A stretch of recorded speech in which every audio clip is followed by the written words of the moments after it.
वालेकुम सलाम। ये जी हो गया 4-5 साल जाता 300-400 रुपया होया लै लैन सुक्कियां रोटियां जो मिल जाए रद्दी है ने 3 है जी 7000 जाता कोई 14-1000 रुपया बन जाता 13-14 हज़ार कोई भी नहीं जी कमान वाला मैं ही ठीक है जी 5 जी अच्छा जी एक बच्चा छोटा है तो 2 बच्चियां ने जी महंगाई की वजह बड़ा असर पैंदा नॉर्मल ही ने कोई एडे खास नहीं है हालात बहुत नॉर्मल जे ने भाई बहुत है माड़ा बंदा बड़ा परेशान है हुण सानू 7000 रुपया बिल आ गया 7000 ही किराया हाँ जी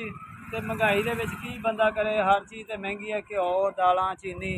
माड़ा बंदा जिहड़ा बड़ा परेशान है की कर सकदा इत्थे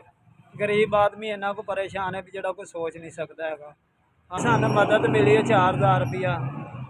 अल्लाह करम करे अल्लाह ताला उन्होंने बच्चों को तंदुरुस्ती दे जिन्होंने दिते है माड़िया बंद जोड़ा ख्याल करते हैं अल्लाह ताला उन्होंने वड्डी उम्र करे तो अल्लाह उन्होंने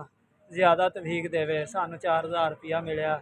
उन्होंने मेहरबानी है उन्होंने ख्याल कर रहे बड़ी अच्छी गल है अल्लाह ताला उन्होंने ज़्यादा देवे तो अल्लाह बहुता देवे उन्होंने